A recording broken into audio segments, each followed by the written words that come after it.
네, 그러면 로마서 5장으로 넘어가겠습니다. 5장 1절부터 5절까지 제가 먼저 읽어보겠습니다. 그러므로 우리가 믿음으로부터 의롭게 되었고 우리 주 예수 그리스도를 통하여 하나님을 향해 평화를 소유합니다. 그를 통하여 또한 우리는 믿음으로써 우리가 그 안에 서 있는 이 은혜 안으로 들어가는 특권을 소유하고 있습니다. 이 은혜 안에서 우리는 하나님의 영광의 소망을 품고 자랑합니다. 그뿐만 아니라 또한 우리는 환난들 안에서도 자랑합니다. 환난은 인내를 이루고 인내는 단련됨을, 단련됨은 소망을 이루는 것을 알기 때문입니다. 그 소망은 부끄럽게 하지 않습니다. 우리에게 주신 성령을 통해 하나님의 사랑이 우리 마음에 쏟아부어져 있기 때문입니다. 믿음으로부터 의롭게 되었다. 이 표현은 이제 1장 17절에 나오죠. 믿음으로부터 나와서 믿음으로 들어간다. 이렇게 그런 표현도 나오고, 그 다음 의인은 믿음으로부터 살리라. 그 말씀도 나오죠. 그래서 이 명제가 이제 되게 중요한 명제죠. 믿음으로 그렇게 된다. 근데 이 믿음은 예수님을 믿음으로 그렇게 되는 거죠. 여기서 이제 예수님을 믿는다는 그것이 되게 중요한 건데, 거기에 이제 생략되어 있습니다. 항상. 그리고 율법이 아니라 믿음이라는 그 대립을 이제 설명하다 보니까 이제 그렇게 된 거죠. 우리 주 예수 그리스도를 통하여 하나님을 향해 평화를 소유합니다. 예수님을 통해서 하나님을 향해 평화를 소유한다. 이 표현이 이제 전치사로 돼 있어서 그렇게 그대로 번역을 했는데요. 하나님과의 관계에서 우리가 평화를 얻게 되었다. 이런 말이죠. 평화는 이제 화해에서 오는 거죠. 화해. 그래서 이 화해라는 말이 우리가 앞에서 어디서 나왔죠? 3장에서 나왔나요? 화해하다 하는 단어가 앞에서 아마 나왔던 것 같은데, 그래서 이 화해한다는 말은 어떤 그 그림이 있냐면요, 서로 선물을 교환하는 어떤 그런 그림이 있어요. 선물 교환. 그러니까 이제 우리는 화해한다고 했을 때 딱 떠올리는 장면이 뭐냐면 그 악수를 청하는 거 뭐 이런 거잖아요, 그죠? 근데 이제 옛날로 올라갈수록 고대인들에게 있어 화해는 선물 교환으로 나타났던 것 같아요. 그러니까 이미지가 그렇다는 거죠. 그 단어에 가진 이미지가. 그래서 화해라는 게 다시 뭔가를 교환한다 이런 어원이 있거든요. 그 단어 자체가. 그러면 이제 우리가 화해하게 되었다는 거는 그걸 표시하는 행위가 뭐냐면 서로 좋은 거를 교환하는 거예요. 선물을 교환하는 거죠. 뭐 그런 장면을 떠올려 볼 수 있잖아요, 그죠? 뭐 싸우던 두 부족이 서로 화해의 표지로 그 부족에서 소중히 여기던 보물을 서로 교환하는 이런 장면을 우리가 생각해 볼 수가 있어요. 마치 그런 것처럼 화해가 이루어지면 좋은 거를 교환하는 뭔가가 이제 일어나는 거죠. 근데 그것이 이제 그 단어의 뜻이라기보다는 그 단어가 가진 이미지예요, 이미지. 우리가 생각할 때 그런 이미지를 떠올려야 된다. 근데 이 화해가 이루어지면요, 그 다음에는 평화가 오는 거죠. 그래서 평화는 뭐냐면 히브리어로는 샬롬이죠. 이 샬롬은 뭐냐면 전쟁이 없거나 싸움이 없는 상태가 아니라 모든 사람이 함께 번영하는 상태다. 이제 그게 이제 샬롬의 정의입니다. 모두가 함께 번영하는 상태. 그것이 샬롬이죠. 그러니까 하나님과의 관계에서 우리가 화해가 된 다음에 좋은 선물 교환을 했어요. 그 선물 교환이 뭐냐면 하나님은 우리에게 굉장히 좋은 선물을 주셨죠. 성령님을 주셨어요. 우리는 하나님에게 뭘 드렸나요? 사실은 들은 게 없죠. 예수님이 우리를 대신해서 하나님 앞에 드렸겠죠. 그런데 이제 우리가 하나님 앞에 드릴 수 있는 선물은 뭐겠어요? 지금부터 드릴 수 있는 선물은 있어요. 그것은 아직 나오지 않았지만 로마서 12장에 보면 너희 몸을 하나님 기뻐하시는 거룩한 산 제사로 드려라. 그게 우리가 하나님께 드리는 선물이죠.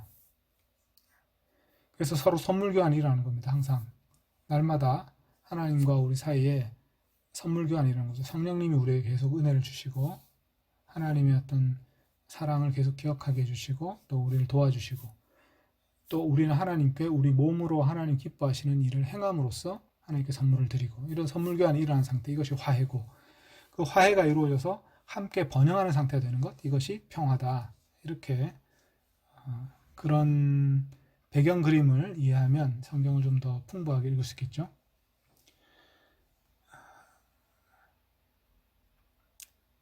이 2절 그 예수를 통하여 그를 통하여 또한 우리는 믿음으로써 우리가 그 안에 서 있는 이 은혜 안으로 들어가는 특권을 소유하고 있습니다. 그렇죠? 그래서 이제 우리가 예수님을 통해서 은혜 안으로 들어가는 특권을 얻게 됐다. 그래서 원래 이제 하나님이 계신 장소는 하늘이잖아요. 근데 하늘에 대해서 이제 성경이 기록한 어떤 내용들을 보면 하늘에 보면 하나님의 보좌가 있고 그 보좌 주위에 천사가 있죠. 그래서 거기서 이제 하나님의 어전 회의가 일어나는 장소가 있잖아요. 예. 그런데 우리가 바로 그 장소로 들어가는 특권을 얻은 겁니다. 하나님을 만날 수 있는 특권.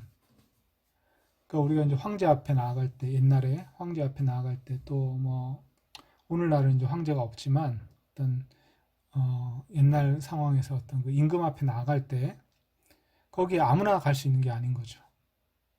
그것을 허락받은 자만 나갈 수 있잖아요. 또는 부르심을 받은 자만 나갈 수 있는 거죠. 마치 그런 것처럼 우리는 그 은혜 안으로 들어가는 특권을 가지게 되었다 이런 말입니다. 언제든지 갈 수 있는 이 은혜 안에서 우리는 하나님의 영광의 소망을 품고 자랑합니다. 이게 이제 괄호로 이런 제가 동사들을 주로 괄호로 많이 표시했는데 이 괄호는 본문에는 없습니다. 동사가 없어요. 그래서 거기에다가 이제 동사를 적절한 걸 집어넣어서 번역을 한 겁니다. 전치사로 다 되어 있기 때문에 동사가 없어요.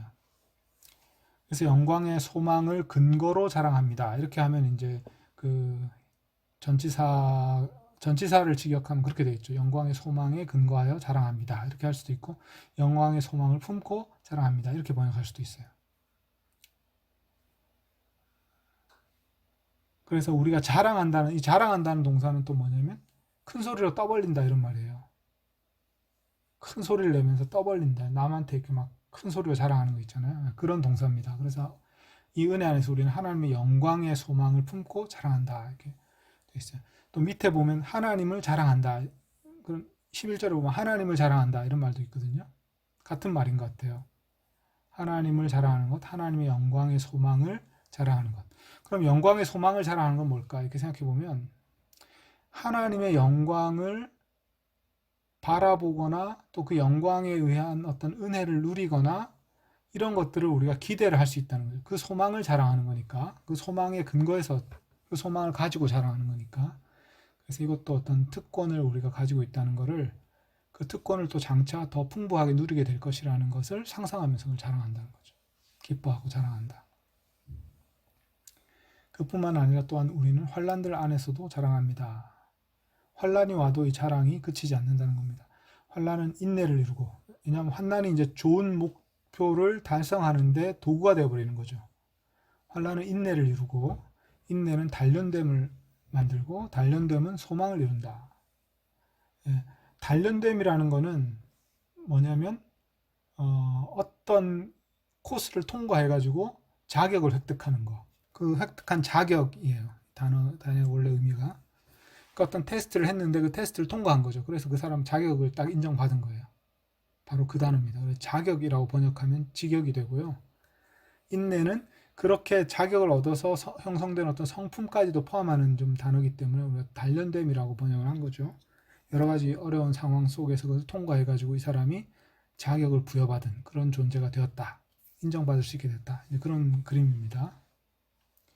그래서 인내는 그런 단련됨을 낳고 그 단련됨은 소망을 이룬다. 이게 뭐냐면 우리가 그런 단련됨을 통해서 하나님의 영광과 예수님의 모습을 더 닮아가는 거잖아요.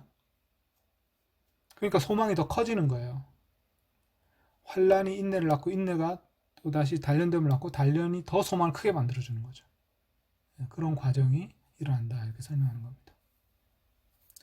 그 소망은 부끄럽게 하지 않습니다. 우리에게 주신 성령을 통해서 부끄럽게 하지 않는다는 것은 소망이 좌절되면 부끄러울 거 아니에요. 그러니까 헛된 소망을 품고 있었다가 다른 사람한테 막 자랑을 했는데 좌절되면 부끄러울 거 아닙니까? 근데 그렇게 부끄럽게 하지 않을 것이다. 왜냐하면 우리에게 주신 성령을 통해 하나님의 사랑이 우리 마음속에 쏟아부어져 있기 때문입니다. 이것은 이제 완료형으로 되어 있어요. 그래서 이미 우리 마음에 하나님이 성령을 통해서 사랑을 쏟아부으셨다. 그러니까 이미 하나님의 사랑이 쏟아부어졌다.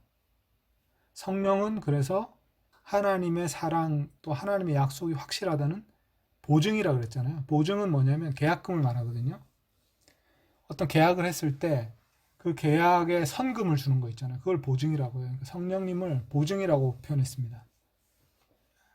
사도 바울 다른 곳에서. 그런데 여기서는 뭐라고 했냐면 하나님의 사랑이 성령을 통해서 이미 우리 마음속에 쏟아부어져 있다. 그러니까 성령님 와 계신 것 자체가 하나님의 사랑을 우리가 쏟아부으신 것, 그 표지라는 거죠. 제가 이제 이 구절들을 설명할 때 이 구절들의 단어가 가지는 배경 그림을 좀 설명하려고 노력을 하고 있는 겁니다. 각 단어들이 오늘날 우리의 단어가 조금 다른 측면이 있기 때문에 그 배경 그림을 이해하면 더 풍부하게 이해할 수 있기 때문에 그렇게 좀 설명을 하려고 한 겁니다. 혹시 뭐 이 부분에서 궁금하신 거 있으세요?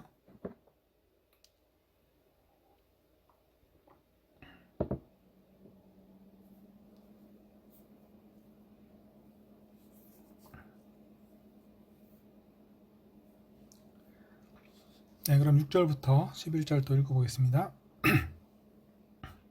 그리스도께서 우리가 아직 힘 없을 때 정하신 때를 따라 불경건한 자를 위하여 죽으셨습니다. 드물게 어떤 이가 의인을 위하여 죽을 것이고 아마도 어떤 이는 선한 사람을 위하여 용감히 죽을 것입니다. 그러나 하나님은 우리를 위한 자신의 사랑을 나타내셨습니다. 우리가 아직 죄인일 때 그리스도께서 우리를 위하여 죽으셨기 때문입니다. 그러므로 지금 그의 피 안에서 의롭게 된 우리는 얼마나 더 확실히 그를 통해 진노로부터 구원받겠습니까? 우리가 원수들이었을 때 그의 아들의 죽음을 통해 하나님과 화해되었다면 이미 화해된 우리는 얼마나 더 확실히 그의 생명 안에서 구원받겠습니까? 그뿐만 아니라 또한 우리 주 예수 그리스도를 통해 하나님을 자랑하는 우리는 그를 통해 지금 화해를 얻었습니다. 화해란 말이 여기도 나오네요.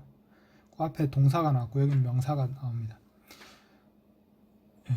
6절에 보면 우리가 아직 힘 없을 때, 힘이 없다는 말은 우리가 아마 하나님의 뜻에 따라서 의로운 삶을 살 힘이 없었을 때를 말하는 것 같아요. 힘이 없다는 것은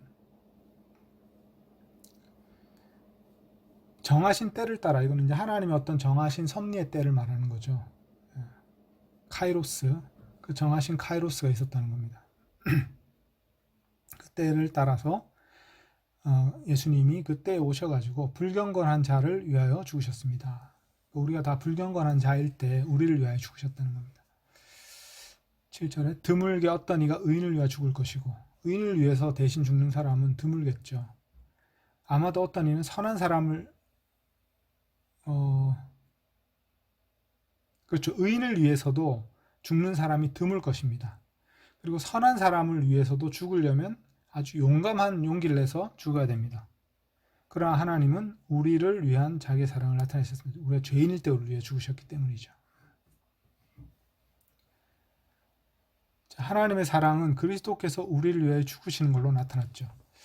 근데 사람들이 이제 잘못 생각하면 하나님은 우리를 향해 진노를 하시고 예수님은 그 진노를 누그러뜨리기 위해서 하나님께 자기를 바치셨다.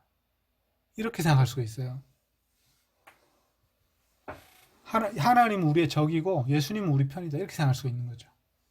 그런데 성경을 잘 읽어보면 예수님이 우리를 위해 죽으신 것은 하나님의 사랑의 표현이었다는 거예요. 그러니까 예수님이 우리를 위해 죽으신 것은 하나님 성부와 성자와 성령의 공동 계획이었던 거죠. 그래서 하나님은 진노하시는 하나님이고 예수님은 사랑하시는 하나님이다. 이렇게 생각하는 것은 잘못된 성경 해석이죠. 그런 그림을 우리가 가지고 있을 수가 있어요. 하나님은 항상 우리를 진노를 하신다 생각하고 예수님은 우리를 보호해준다 생각하는 그런 식의 이미지는 우리의 신앙생활에 굉장히 도움이 안 됩니다. 왜냐하면 우리가 이제 하나님과의 친밀함을 누리는 게 신앙생활의 핵심이잖아요. 근데 하나님은 두려운 하나님이고 예수님은 그 두려운 하나님을 위해서 희생하신 분이다. 이렇게 생각되면 삼위일체론이 깨지는 거예요. 삼위일체론이 망가지는 겁니다. 그래서 이제 이단으로 나가게 되는 거죠. 그래서 중요한 것은 예수님의 죽으심, 자기를 내어주심도 하나님의 사랑의 표현이다. 하나님 아버지의 사랑의 표현이다. 그래서 요한복음 3장 16절이 그거잖아요. 이처럼 사랑하셨다. 하나님이 세상을. 그래서 독생자를 주셔서 그를 믿는 자마다 구원 얻게 하셨다. 그래서 하나님의 사랑이 나타난 겁니다. 예수님의 십자가와 부활에서는. 9절, 그러므로 지금 그의 피 안에서, 피라는 건 죽음을 상징하는 단어겠죠. 피 안에서 의롭게 된 우리는 얼마나 더 확실히 그를 통해 진노로부터 구원받겠습니까? 자, 이 진노라는 단어가 나오기 때문에 이제 우리가 하나님에 대해서 항상 이제 찌푸리고 계시고 뭔가 이렇게 분노해 계시는, 악인들을 향해서 분노하시는 하나님으로 그렇게 우리가 이미지를 가질 수가 있는데, 그런데 이제 우리가 그 로마서 2장 공부할 때 살펴보았듯이 하나님의 진노는요,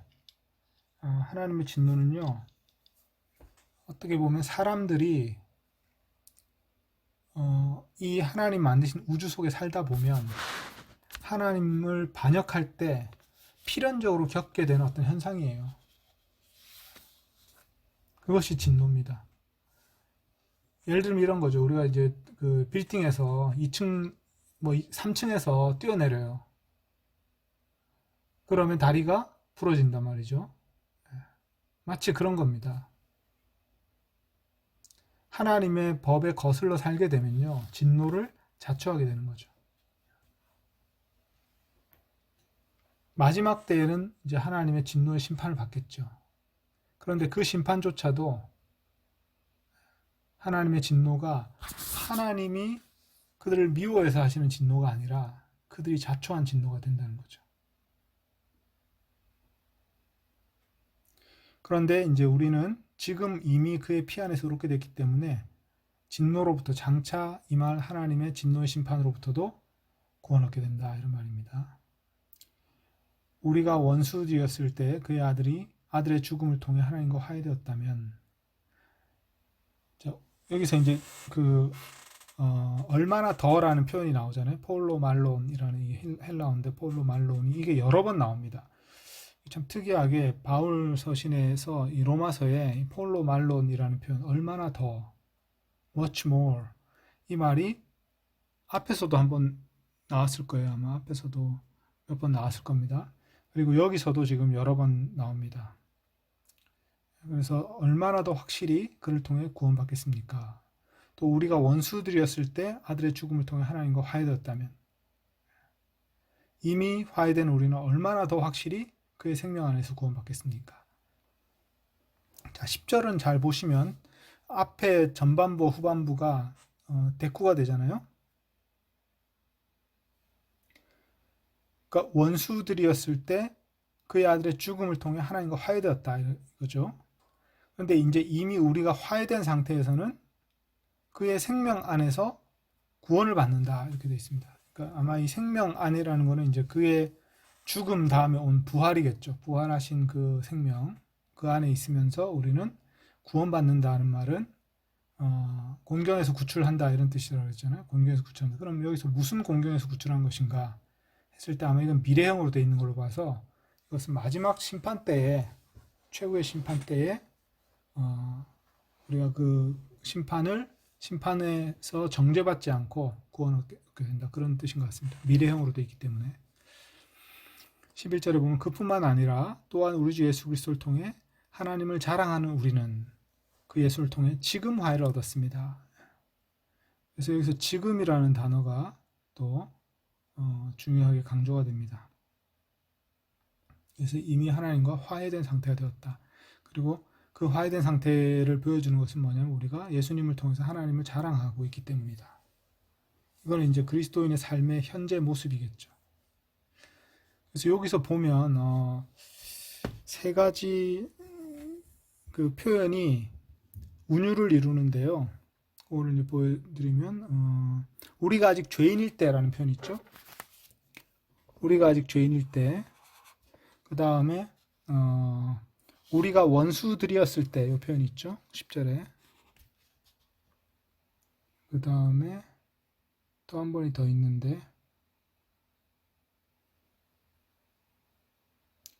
6절에 보면 우리가 아직 힘 없을 때, 요겁니다. 이 세 가지가 대꾸를 이루고 있어요. 분사형을 써가지고 이런 대꾸를 이루고 있습니다. 우리가 아직 힘없을 때, 또 우리가 아직 죄인일 때, 우리가 원수들이었을 때. 이것은 공통적으로 이제 우리가 예수님 믿기 전에 상태였던 것을 말해주잖아요. 그죠? 힘이 없고, 죄인이었고, 원수들이었다. 이 상태를 말해주죠. 그 다음에, 현재의 모습을 표현해주는 또 대꾸가 있어요.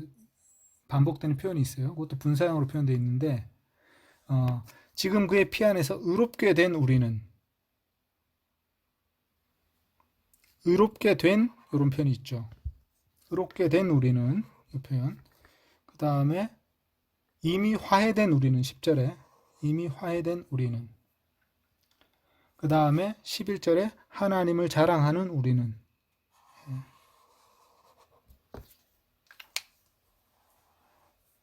자, 그래서 우리가 어떠했을 때 과거의 모습을 세 가지로 표현했다는 거죠. 힘 없었고 죄인이었고 원수들이었다. 근데 이제 현재의 모습은 의롭게 된 우리, 화해된 우리, 하나님을 자랑하는 우리 이렇게 표현되어 있습니다.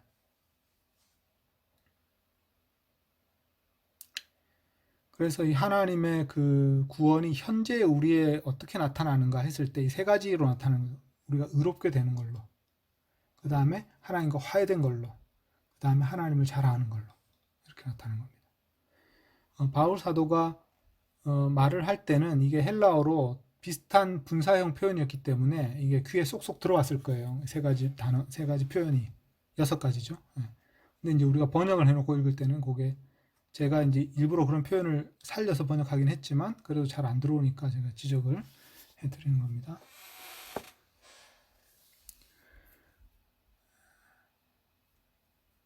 네, 이 부분이 한 줄 한 줄이 되게 그 뭐랄까 좀 밀도가 높죠. 그래서 한 줄 한 줄을 사실은 생각해 볼 게 많아요.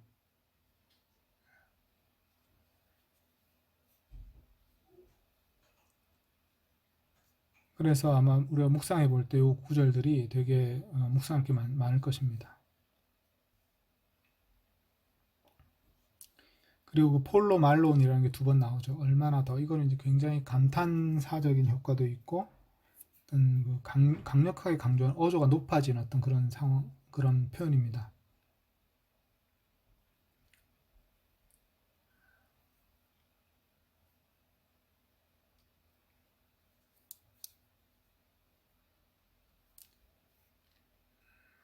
네, 그러면 12절부터 또 좀 보겠습니다. 12절에 14절.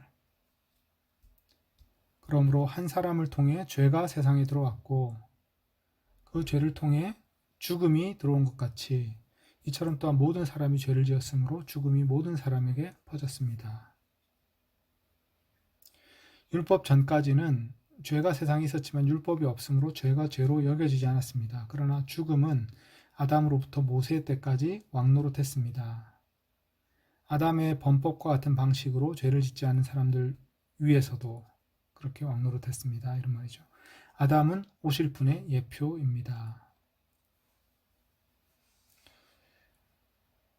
한 사람을 통해 죄가 세상에 들어왔고 그 죄를 통해 죽음이 들어왔다. 이제 이 표현을 이제 우리가 생각할 때 이게 이제 원죄론이 나오는 그런 구절이죠.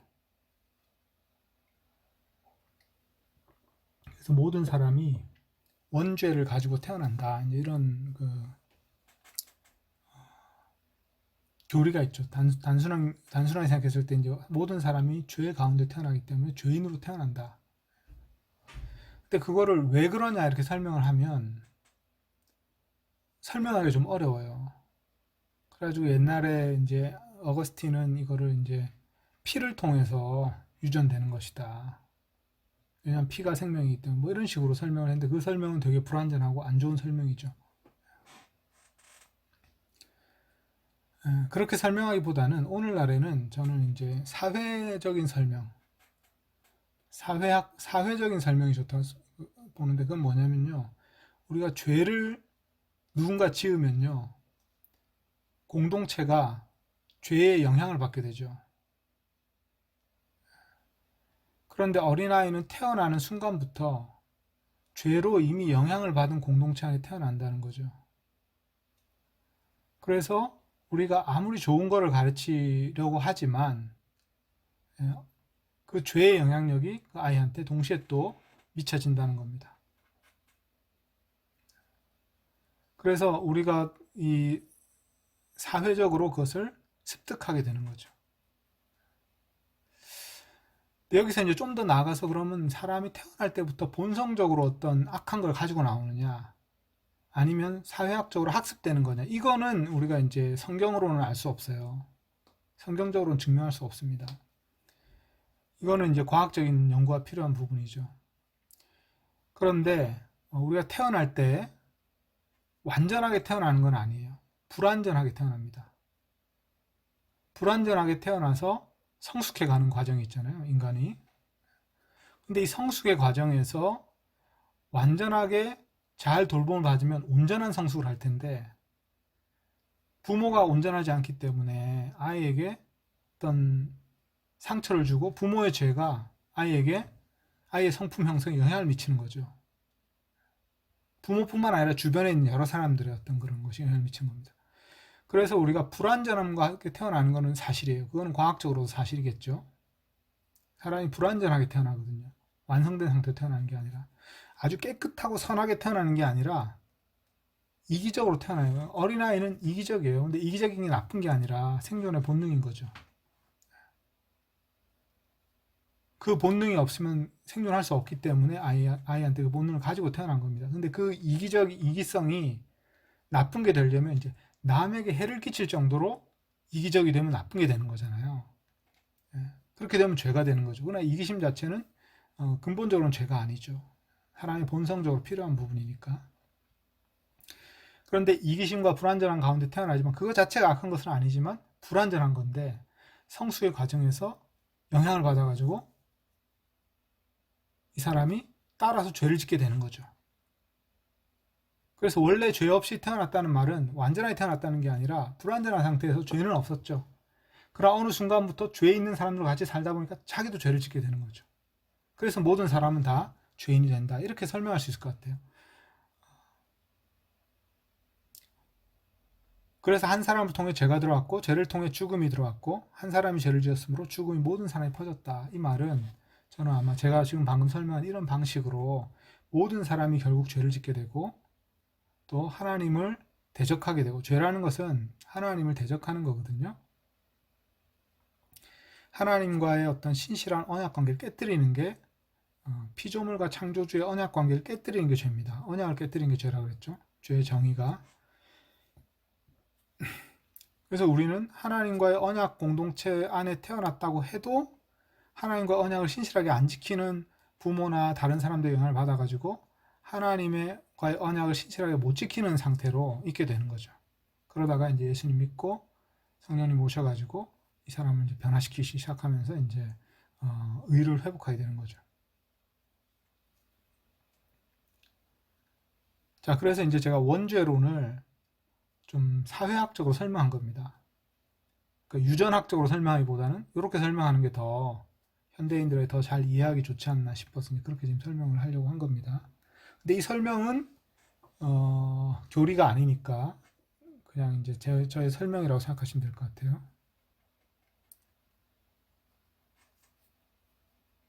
율법 전까지는 죄가 세상에 있었지만 율법이 없으므로 죄가 죄로 여겨지지 않았다. 그러니까 이제 율법이 없는 상태, 율법을 가르침 받지 않은 상태에서는 그 사람에게 그 죄를 물을 수가 없겠죠. 그래서 율법은 또 그런 역할을 하는 거죠.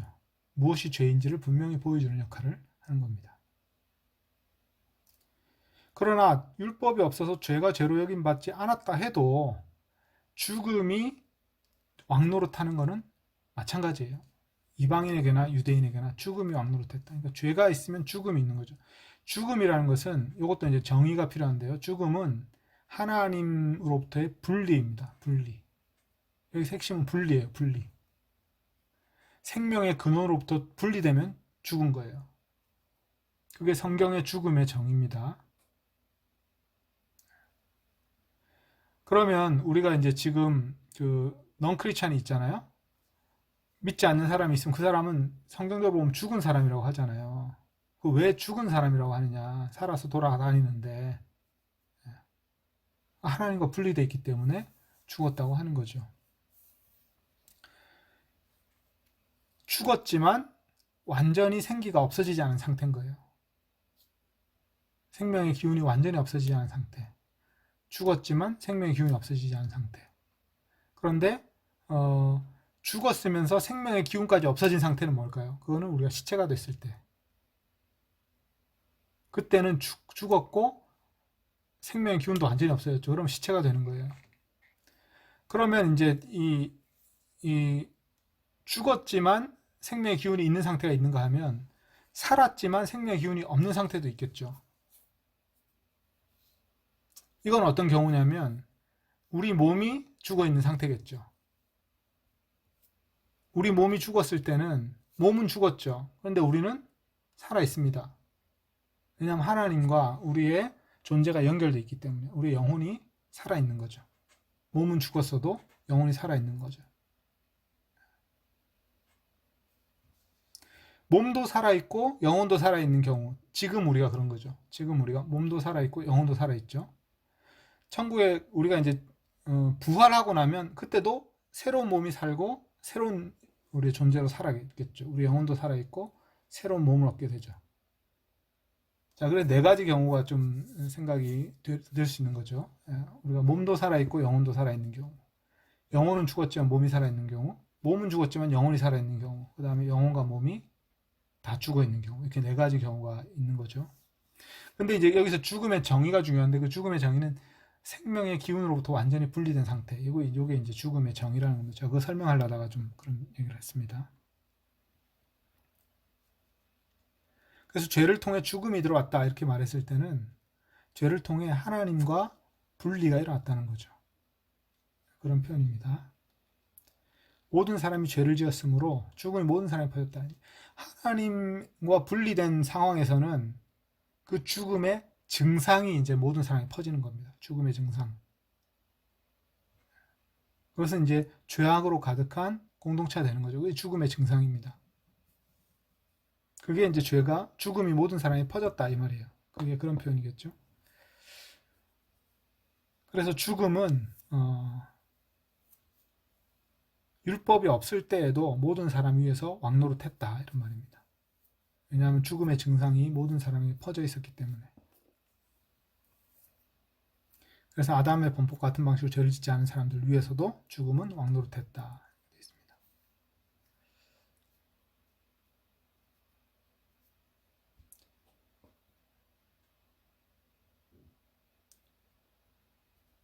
여기서도 이제 제가 단어의 정의를 또 하나 소개했죠. 죽음에 대한 단어의 정의를 소개했죠. 그 다음에 이제 죄가 여러 가지 단어로 나오거든요. 죄는 기본적인 그 정의는 언약을 깨뜨리는 거를 이제 저는 기본적 정의라고 얘기했고요. 근데 죄에 대해서 단어가 몇 가지 단어가 나오는데 여기 보면 범죄라는 단어가 있고요. 또 하나가 범법이라는 단어도 있습니다. 범법.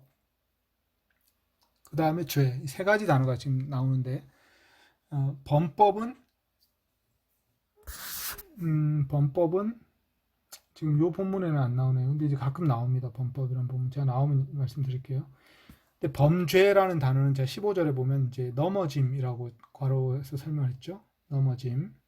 원래 그 단어의 그 의미가 넘어짐입니다. 넘어진다 했을 때 그 넘어짐, 그것이 범죄고요. 범법은 뭐냐면 경계를 넘어가는 거. 그래서 법의 경계를 넘어서는 거. 이게 범법이고요. 그 다음에 죄는 아까 얘기했듯이 그냥 근본적인 단어예요. 죄라는 건 근본적인 단어인데 그것의 어원을 생각해 보면 히브리적인 어떤 개념에서는 그 죄라는 거는 뭐 보통 이제 관역을 맞추지 못한다 뭐 이렇게 설명을 하는데 그거는 아마 히브리적인 의미보다 헬라어 단어에서 나온 것 같고요. 히브리적인 의미는 언약을 깨뜨리는 거. 그것이 이제 의에 반대되는 게 죄입니다. 의에 반대되는. 의는 언약에 신실한 거고 죄는 언약을 깨뜨리는 거. 그런데 범죄나 범법이나 죄나 사실은 동의어죠. 거의 비슷한 단어입니다. 그런데 이제 그림이 다르기 때문에 범법은 그러니까 이거를 이제 우리가 좀 신약 성경으로 번역 성경으로 읽다 보면 이 단어들을 다 제각기 번역을 해놨기 때문에 좀 파악하기 어려운 점이 있는 거죠. 그래서 범법은 trespass라고 보통 번역해요. trespass. 트레스패스가 원래 뭐냐, 뭔가 경계를 넘어선다 이런 말이거든요. 트레스패스. 그 다음에 이제 이 죄는 이제 sin이라고 보통 번역하고요. 그 다음에 이 범죄, 요거는 어원대로 번역하면 falling인데 falling. 근데 fallings라고 번역하진 않더라고요. 영어에서. 그래서 또 다른 단어로 번역을 합니다. 그래서 근데 이게 이제 헬라어에서 단어가 다르고 조금씩 좀 뉘앙스가 다르다. 그거를 제가 이제 좀 설명을 드리고 싶네요.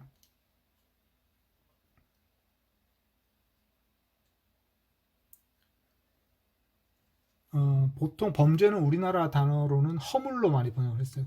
그 개역개정 성경에서 허물. 근데 일관되지 않기 때문에 로마서 번역하고 마태복음 번역하고 일관되지가 않아요. 그래서 조금 헷갈립니다. 같은 헬라어를 같은 단어로 번역을 해야 되는데 다 비슷한 단어이기 때문에 문맥상 그냥 좀 대충 비슷하게 번역을 한 경우가 있어요. 그래서 우리가 그걸 확실히 따지려면 원문을 확인해야 되죠. 그런 문제가 있습니다. 자, 15절부터 보겠습니다. 그러나 범죄와 같지 않고 은사는 이러했습니다. 그 은사가 어떤 작용하는 방식은 범죄와 같지 않다 이런 말입니다. 범죄가 작용하는 방식과 다르다. 더 뛰어난 면이 있다는 거죠. 뭐냐면 한 사람의 범죄와 함께 많은 사람이 죽었다면 그보다 훨씬 더 하나님의 은혜와 선물은 한 사람 예수 그리스도의 은혜 안에서 많은 사람에게 넘쳤습니다. 여기서 폴로 말론 또 나오죠. 그러니까 아담 한 사람의 범죄로 많은 사람이 죽었는데 죽음을 경험하게 됐죠. 그런데 하나님의 은혜와 선물이 한 사람 예수 그리스도의 은혜 안에서 훨씬 더 많은 사람에게 넘쳤다. 그래서 죄와 은사가 이게 서로 팽팽하게 대립하는 게 아니라는 거죠. 50대 50이 아니에요. 그 힘의 세력이. 예수님을 통해서 주어지는 은사, 은혜의 선물을 말합니다. 은사는 카리스마, 은혜의 선물. 은혜의 선물은 훨씬 더 넘쳤다.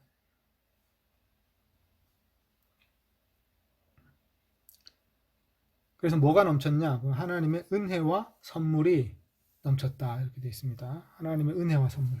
자, 은혜의 정의는 뭘까요? 은혜의 정의. 은혜는요, 값없이 베풀어지는 호의. 이게 정의입니다. 값없이 베풀어지는 호의. 영어로 favor라 그래요. favor. good favor. 그렇게 하면 그 어원을 딱 살린 정의가 돼요. 은혜는 호의를 가지고 우리를 바라보는 어떤 그런 태도. 호의를, 하나님 우리를 향해서 은혜를 베푸신다는 건요, 하나님 우리를 향해서 호의를 가지고 계시다는 거예요. 어떤 불편한 감정을 가지고 계신 게 아니라 아주 사랑스러운 호의를 가지고 바라보는, 우리가 이제 자녀들 바라볼 때 그런 호의로 바라보는 것을 느낄 수가 있어요. 바로 그때 품어지는 그런 호의가 바로 은혜입니다. 선물은 선물이죠. 은사는 은혜로 주신 선물인데 이거는 카리스마라는 단어고, 은혜는 카리스고요. 카리스마는 은혜로 주어진 선물, 이게 카리스마입니다. 은사. 선물은 여기서는 이제 다른 단어예요. 도레마라는 다른 단어. 그래서 하나님의 은혜와 선물이라고 했는데, 은혜는 호의죠. 이거는 이제 하나님이 베풀어 주신 호의라면, 선물은 하나님이 구체적으로 주신 어떤 좋은 것이겠죠. 호의만 있는 게 아니라 선물도 있는 거죠.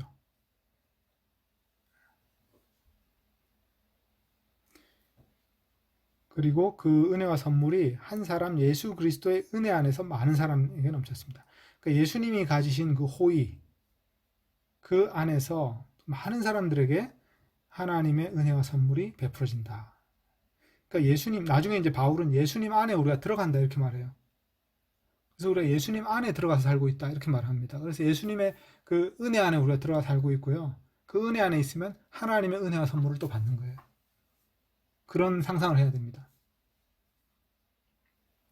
그래서 십자가와 부활을 설명할 때, 바울서도 이제 6장에서 설명할 텐데, 설명할 때 십자가 안으로, 십자가에 죽으신 예수님과 우리가 결합되기 위해서 세례를 받는 거예요. 그래서 세례를 받음으로 예수님 안으로 들어간다 이렇게 말합니다. 그러면 예수님 안에 있게 되고, 그러면 예수님의 부활도 우리가 함께 경험하게 되고, 예수님 안에 있는 모든 은혜와 선물을 우리가 우리 것으로 차지하게 된다. 그게 바울 사도가 말하는 중요한 어떤 그림이에요. 메시지예요. 그래서 그리스도의 은혜 안에서 하나님의 은혜와 선물이 가득한데 그것을 많은 사람에게 넘치도록 주신다.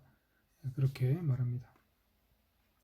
여기서 중요한 것은 범죄와 죽음의 영향보다 은혜와 선물의 영향이 훨씬 더 크다. 이걸 강조하는 거죠. 그래서 우리가 죄를 생각하다 보면 또는 세상이 어떻게 악하게 돌아가는 거 이런 걸 자꾸 얘기하다 보면 예수님 안에서 얻는 그 은혜와 선물이 그것보다 훨씬 크다는 것을 자꾸 망각할 수가 있어요. 그런데 이 말씀을 이제 읽다 보면 정신을 차리게 되죠. 하나님 은혜와 선물이 세상의 죄와 악보다 훨씬 더 크구나, 더 강력하구나, 이걸 우리가 생각할 수가 있죠. 16절, 그리고 그 선물은 죄를 지은 한 사람을 통해 들어온 것 같지 않습니다. 심판은 한 사람으로부터 와서 정죄에 이르게 했다면 은사는 많은 사람의 범죄로부터 와서 의로움에 이르게 했습니다. 한 사람의 범죄와 함께 죽음이 그 한 사람을 통해 왕노릇했다면 은혜와 의의 선물의 풍성함을 받는 자들은 한 사람 예수 그리스도를 통해서 얼마나 더 생명으로 왕노릇하겠습니까?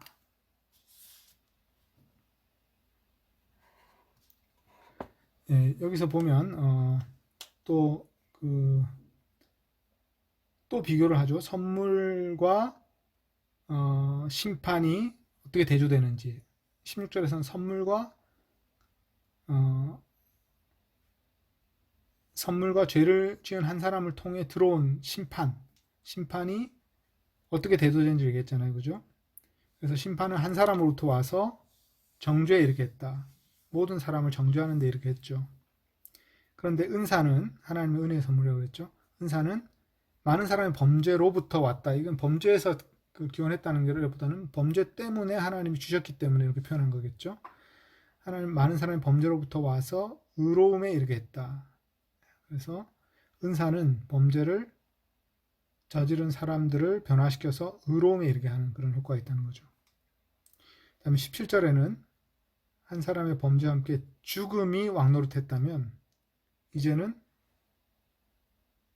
사람들이 생명으로 왕노릇합니다. 그러니까 여기에 대꾸가 되는 거는 17절에는 죽음이 왕노릇했다. 이렇게 대꾸가 주어와 동사가 나온다면 반대쪽에는 은혜와 의의 선물의 풍성을 받는 그 사람들이 예수를 통해서 생명으로 왕노릇한다.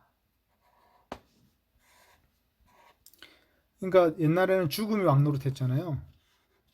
그런데 지금은 우리가 왕노릇하는 거예요. 과거에는 죽음이 왕노릇했기 때문에 우리는 죽음의 지배를 받은 거죠.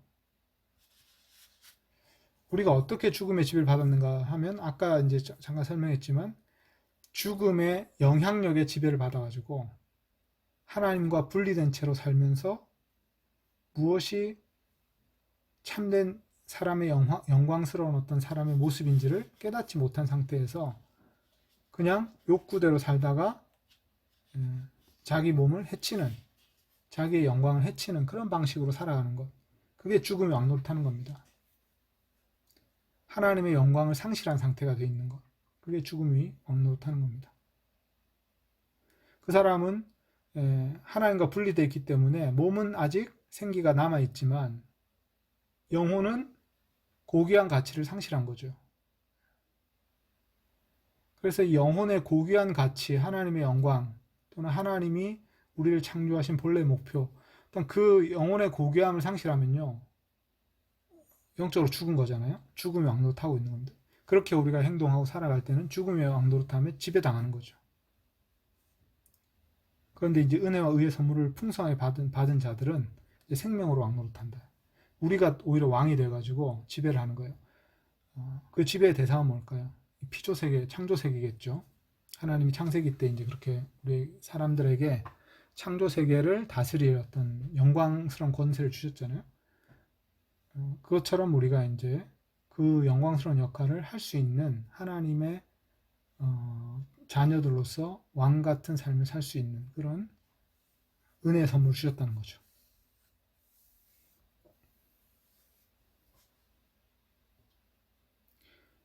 여기서도 이 단어들이 되게 밀도가 높아가지고 잘 묵상을 해봐야 되는 그런 내용입니다. 한 구절 한 구절 이게 되게 밀도가 높아요. 그래서 사도 바울이 저는 로마서를 쓰실 때 이거를 요약판으로 썼다고 생각하는 게 저는 이제 이런 것 때문에 그래요. 굉장히 이게 그냥 술술 말할 수 있는 게 아니라 되게 함축적으로 요약돼 있어요. 그리고 하나하나가 그 이미지를 생각해 보면 굉장한 어떤 그림을 가지고 있어요. 그래가지고 묵상할 게 많은 거죠.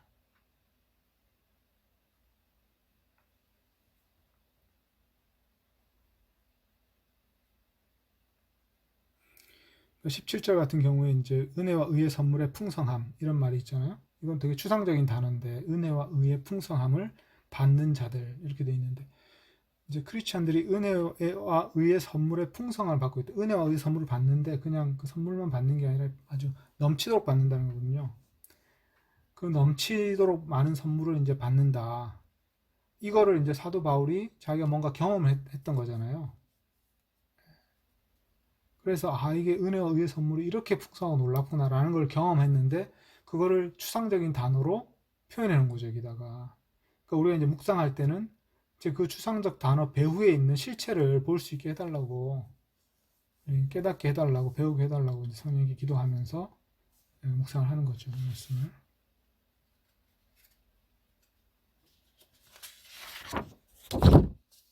자, 여기까지 혹시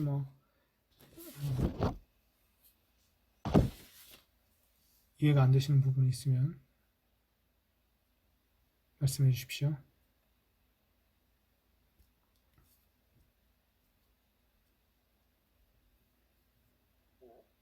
여기서 이제 은혜와 의의 선물의 풍성함이라고 표현된 거는 복음서하고 이렇게 조금 대꾸를 지어보면 그런 거겠죠. 그러니까 그리스도가 우리 안에, 그리고 우리가 그리스도 안에, 그리고 그 하나님께서 우리 안에 이렇게 들어와서 우리가 하나 되는 예수 그리스도를 믿었을 때 그것의 또 다른 표현으로 이렇게 보는 게 맞겠죠. 네네. 바울 사도가 이제 그 이야기를 6장부터 또 계속 할 건데 우리 예수님 안에서 얼마나 세상에 놀라운 어떤 그 보물과 그런 것들 가지고 있는가 이거를 이제 아마 골로새서 에베소서도 그런 내용이 있는 것 같고요. 예, 여기서도 이제 그런 내용을 아직 풍부하게 말하지 않았지만 말합니다. 이게 이제 요한복음에 보면 하나님이 우리 안에 우리가 하나님 안에 그런 표현으로 나오죠. 삼위일체의 영광스러운 교제 안에 우리가 끼게 되는 거죠. 거기에 끼어들어 가지고 거기서 이제 일종의 사위일체 같은 게 일어나는 거예요. 삼위일체의 영광스러운 그 교제 안에 우리가 쓱 끼어가지고 그 교제를 누리는 거죠. 예수님 안에 있으면서. 그래가지고 하나님이 우리 안에 계시고 우리가 하나님 안에 계시고 아버지가 아들 안에 있고 아들이 아버지 안에 있고 이런 어떤 그 교제가 일어나던 거를 우리가 이제 하나님 우리 안에 있고 우리가 하나님 안에 있고 이런 교제로 그런 경험을 하게 된다. 그것도 이제 신비한 언어인데 그렇게 표현하고 있습니다. 요한복음에서는.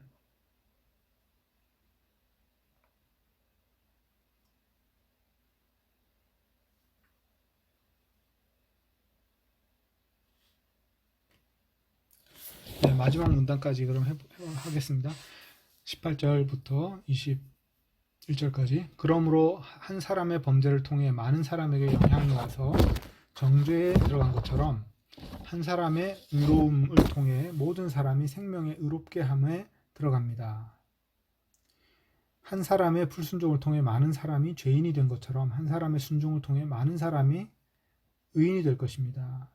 율법이 들어왔습니다. 그것은 범죄가 증가하게 하려는 것이었습니다. 그러나 죄가 증가한 곳에 은혜는 더욱 넘쳤습니다. 이것은 죄가 죽음 안에서 왕노릇한 것처럼 또한 은혜가 의를 통하여 왕노릇하여 우리 주 예수 그리스도를 통해 주시는 영원한 생명에 이르게 하려는 것입니다. 자, 여기서도 되게 이제 밀도 높은 문장들이 나오는데 한 사람의 범죄를 통해 많은 사람에게 이런 영향이 와서 이거 제가 괄호 쳐서 집어넣었는데 전치사로 돼 있어가지고 많은 사람에게 정죄가 이루어졌다 이렇게 번역을 할 수도 있겠죠. 근데 그 동사가 없어요. 그러니까 영향이 왔다, 들어간다 이런 동사가 없습니다. 그래서 많은 사람들에게 영향이 끼쳐져서 정죄에 들어가게 되었다. 많은 사람들이 정죄라는 것은 유죄 선고를 말한다고 그랬죠, 앞에서. 예, 그래서 마지막에 하나님 보좌에서 유죄 선고를 받는 것, 그것이 이제 정죄입니다.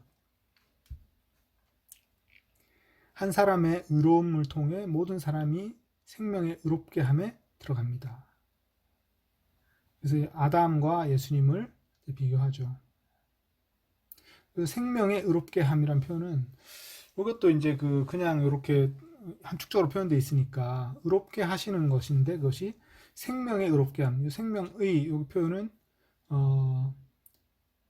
생명을 주는 의롭게 함일 수도 있고, 생명을 결과적으로 생명을 얻게 되는 의롭게 함일 수도 있고, 또 뭐가 될 수, 생명으로서 의롭게 되는 것일 수도 있고, 뭐 여러 가지 뜻이 다 가능해요. 이게 이제 그냥 생명에 의롭게 함 이렇게 돼 있으니까.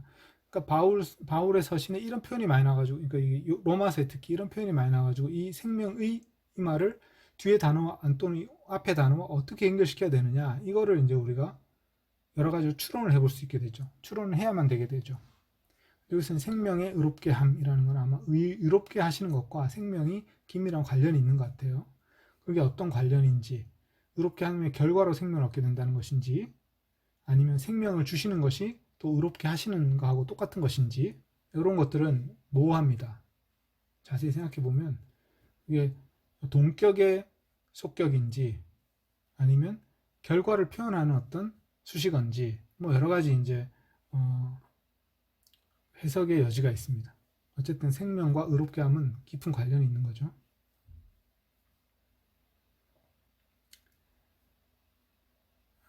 그 다음에 한 사람의 불순종을 통해 많은 사람이 죄인된 것을 한 사람의 순종을 통해 많은 사람이 의인 될 것입니다. 이것은 어렵지 않은 표현이죠. 율법이 들어왔습니다. 그것은 범죄가 증가하게 하는 것입니다. 이게 이제 되게 난해구절보다는 토론이 많이 된 구절이죠. 그래서 율법의 역할이 왜 이렇게 부정적이냐는 거예요. 이 부분에서 나타난 율법의 역할이 범죄를 증가하게 하는 거? 율법을 그걸 위해 주셨단 말이야? 이렇게 되는 거죠. 그런데 바울 사도가 율법에 대해서 이렇게 부정적인 말만 하는 것은 아니기 때문에 바울 사도의 전체 가르침을 따라서 해석을 해야지, 이 구절만 딱 떼가지고 율법은 범죄를 증가하게 하기 위해서 만들었다, 이렇게 해석하는 거는요, 문학적 표현을 과학적으로 읽는 거하고 비슷한 거예요. 이 한 구절만 딱 그렇게 절대화시켜서 읽는 거죠. 그렇게 읽으면 안 됩니다. 여기서는 우리가 앞에 설명을 했죠, 바울이. 율법이 없을 때는 죄가 죄로 여겨지지 않았다. 13절에 보면 그런 표현이 있었습니다.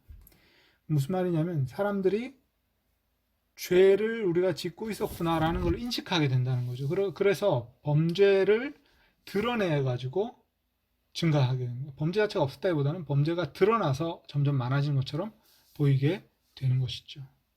그래서 율법의 역할은 은혜를 주는 건 아니었다는 거예요. 은혜는 율법을 통해서 오는 게 아니라 하나님으로부터 직접 오는 겁니다. 그러나 죄가 증가한 곳에 은혜가 넘쳤습니다. 이것은 죄가 죽음 안에서 왕노릇한 것처럼 또한 은혜가 의를 통해 왕노릇. 여기서 보면 이제 죄가 왕노릇하고, 죄가 죽음 안에서 왕노릇하고요. 그 다음에 은혜가 의를 통해서 왕노릇한다, 이런 표현이 나오죠. 자, 죄가 죽음 안에서 왕노릇한다 했을 때는 죄가 우리를 지배해서 우리에게 왕노릇했죠, 그죠? 근데 은혜가 의를 통해 왕노릇한다는 것도 그런 그림일 거예요. 은혜가 우리를 지배해가지고 의를 통해 왕노릇한다, 이렇게 한다는 말은 의가 나타나는 거죠.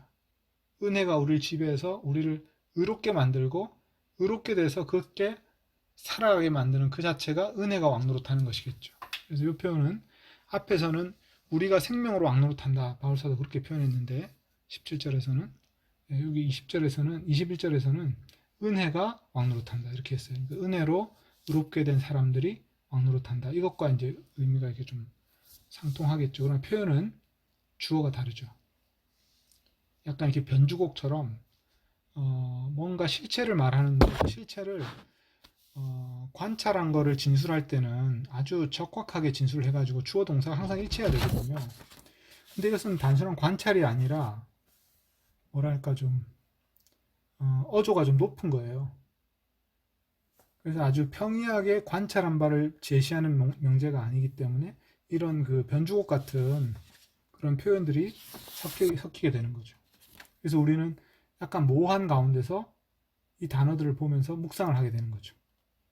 이게 어떻게 서로 연결되는 거지? 이런 생각을 자꾸 하게 되는 거죠.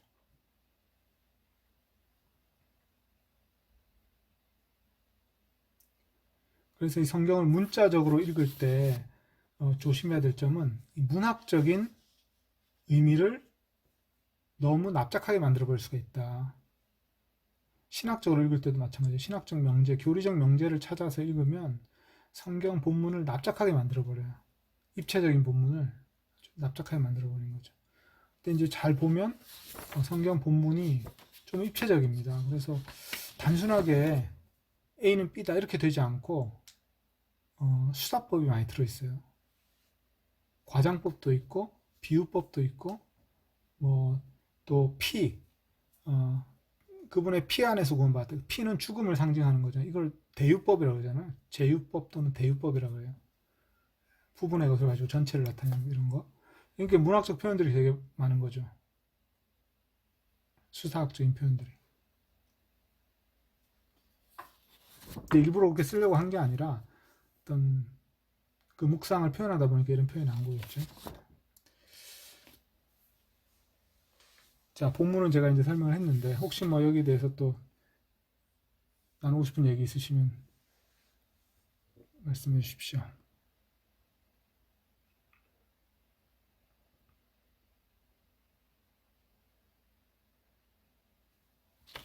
이제 17절에 보면 이제 죽음이 그 사람을 통해 왕노릇 됐다. 이제 대꾸가 되면은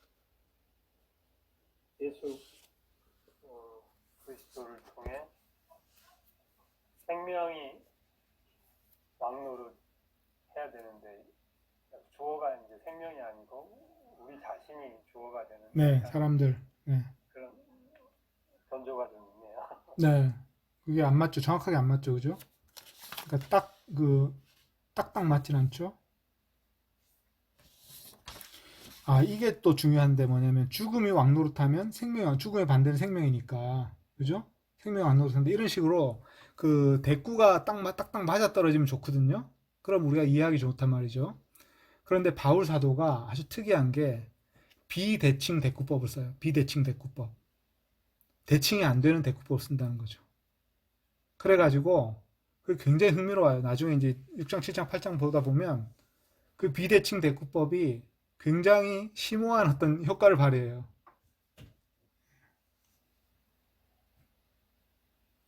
그 비대칭 대꾸법이라는 게요. 네네.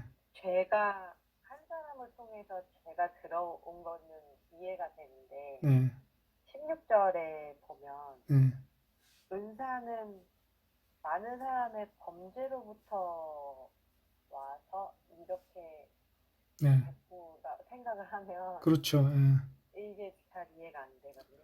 근데 제가 16절에서 궁금한 게 네. 제가 이렇게 이해를 해도 되는지 궁금한데요. 그러니까 그 은사는 많은 사람의 넘어짐을 일으킴을 위해 사용되는 어떤 도구로서 의롭게 이르게 했다면 뭐 이런 식으로 이해를 해도 되는 건가요? 여기서 대꾸가 된 거는 죄가 아니고 심판이죠. 심판과 은사가 대꾸가 됐어요. 그죠? 16절에 심판이 와서 정죄에 이르게 했다. 이렇게 돼 있죠. 그죠? 그 다음에 은사가 와서 의로움에 이르게 했다. 이렇게 돼 있죠. 그래서 요것도 정확하게 맞지 않아요. 대꾸가. 심판과 은사가 대조되죠. 예. 네. 대꾸가 되죠. 네. 예. 어렵습니다. 예, 그러니까 이게 뭐 문장을 대충 보면 막 다 그게 그거 같은데 자세히 보면 이게 약간 비대칭 대꾸가 되면서 생각을 훨씬 이렇게 넓혀줘요.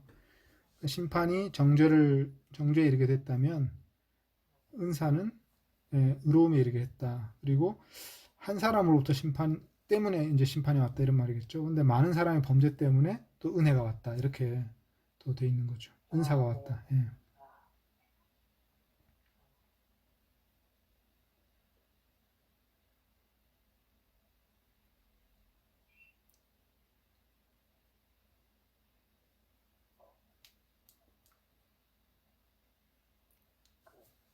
사장 믿음 네. 율법에 대해서 믿음은 제가 지난번에 이제 그 이스라엘 백성들의 믿음에 대해서 좀 질문 율법 그들도 하나님을 믿기 때문에 어떻게 보면 율법에 집착한 거였는데 근데 믿음은 아브라함의 경우에 하나님을 믿음으로 그가 그 가족들을 떠나서 갈대아 우르로 갔었나요? 그랬고 그 하나님을 믿기 때문에 이삭을 제물로 이렇게 바쳤고 대상이 하나님인데 이제 이스라엘 백성들은 하나님이 있지만 그 사이에 율법이 이렇게 있어서 자기들이 집중하는 대상이 하나님이 아니라 율법에서 요구하는 행위들을 지키느냐 안 지키느냐 약간 그러니까 율법이 하나님으로 말미암았지만 그들의 관심사가 율법의 준수 여부가 되면서 그거는 약간 인격적인 믿음보다는 기계적인 어떤 행위를 준수하느냐 준수하지 않느냐라는 게 그런 차이가 율법주의와 어떻게 보면 믿음과의 차이를 가르게 되는 게 됐을까요? 시편이 있거든요. 이스라엘의 시편. 시편은 믿음이 있어요. 그 시편의 기도는 그 율법에 대해서 말할 때조차 하나님에 대한 인격적인 신뢰가 굉장히 그 강렬하거든요. 그래서 이 모세오경과 시편이 그 하나가 율법이고 하나는 이제 하나님께 올린 기도잖아요. 이 말씀과 기도겠죠, 말하자면. 그러니까 말씀과 기도가 둘 다 이렇게 살아 있으면 정상적으로 되는 거죠. 그러니까 그 율법을 가지고 그 기도를 드리면서 신앙생활을 한다면 정상적으로 되는 거죠. 그런데 율법주의는 이런 하나님에 대한 신앙, 신뢰가 없어져 버린 거죠. 인격적 신뢰라는 게 없어진 상태에서 그렇게 되니까 왜곡이 되니까 율법을 오용하게 돼서 율법주의자가 되는 거죠. 그래서 율법을 잘 지킨다고 해서 율법주의자가 된 게 아니라 율법을 오용하면서 그걸 가지고 잘못 이용하기 때문에 율법주의자가 되는 거죠.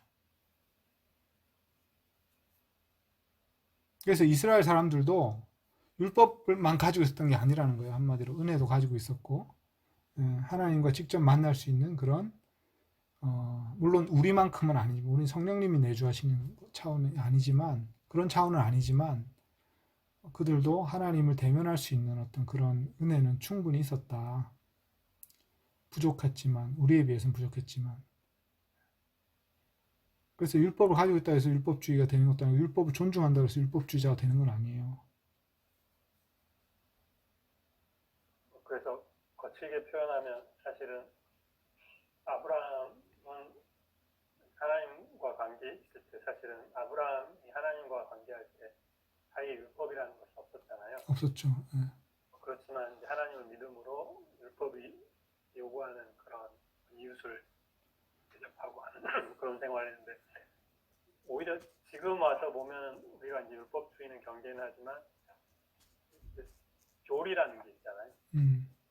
하나님이 있지만 그 사이에 교리라는 게 있는데 교리도 어떻게 보면 사실은 기계적으로 여기서 벗어나면 이렇게 안 된다는 거니까 교리도 마찬가지로 율법이 우리 의도치 않게 하나님과 우리 그걸 달라는 것처럼 그런 역할을 할 수도 있지 않을까.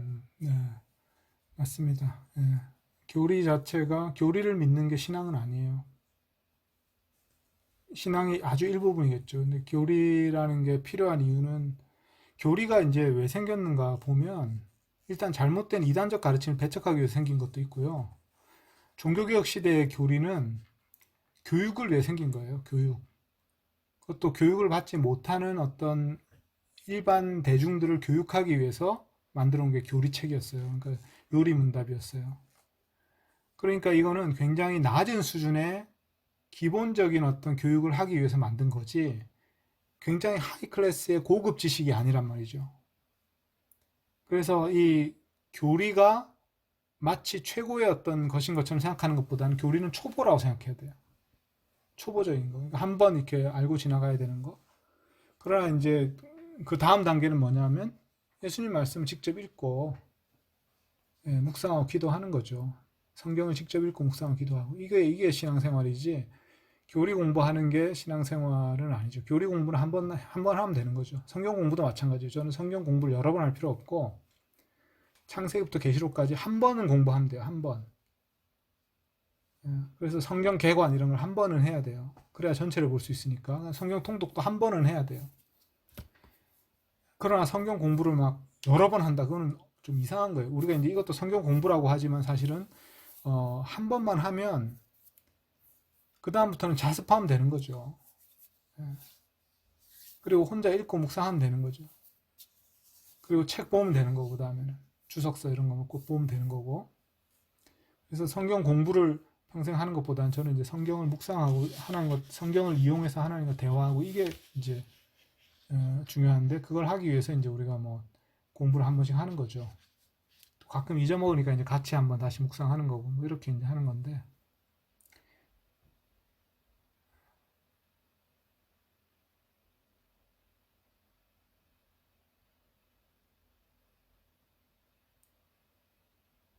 교리는 그래서 저는 교리 교육이 고등교육이 아니라 이제 기본 교육이다 이렇게 생각하고요.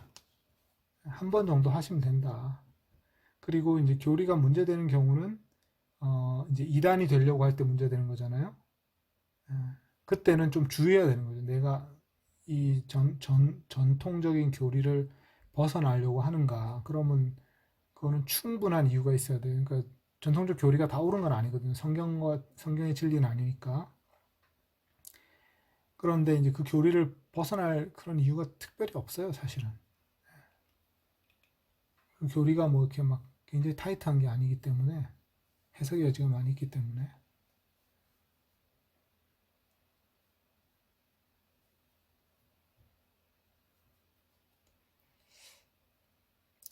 네, 로마서 5장도 이렇게 좀 밀도가 높은 부분인데 어쨌든 잘 한번 살펴보시고 6장, 7장, 8장까지는 굉장히 밀도가 높습니다. 그 뒤에도 그런데 하여간 이게 되게 요약되고 함축적이에요. 그래서 한 번 제대로 이해할 필요가 있습니다. 한 번만 제대로 이해하면 그 다음부터 읽을 때 자연스럽게 이해되는데 첫 번째를 정확하게 이해하는 게 좋고요. 지금까지 이제 우리가 읽어본 방식이 약간 모호한 게 많아요. 모호한 게. 그렇기 때문에 제가 오늘 이제 좀 자세하게 표현들을 좀 설명을 했고 번역도 이제 새로운 번역으로 이렇게 좀 했습니다. 제가 옛날에 번역했던 것 중에 틀린 게 좀 있어가지고 틀렸다기보다는 이제 불완전한 부분들이 있어가지고 그런 거를 이제 다시 업데이트해서 번역을 드렸습니다. 네, 그러면 오늘은 여기까지 하면 되겠죠. 네, 제가 기도하고 마치겠습니다. 하나님 아버지, 저희가 이 로마서 5장 말씀 한 주간 동안 묵상할 때 이 말씀을 통해서 하나님의 계획을 더 잘 깨달아 알 수 있게 하여 주십시오. 바울 사도가 이 말을 할 때 마음에 품었던 그 그림을 저희도 함께 느낄 수 있게 하여 주십시오. 성령께 저희를 지도하여 주십시오. 저희 한 주간 살아가는 동안 더 하나님과 기쁜 마음으로 동행하고 하나님의 은혜를 충만히 누리는 한 주간 되게 하여 주십시오. 예수 그리스도의 이름으로 기도합니다. 아멘.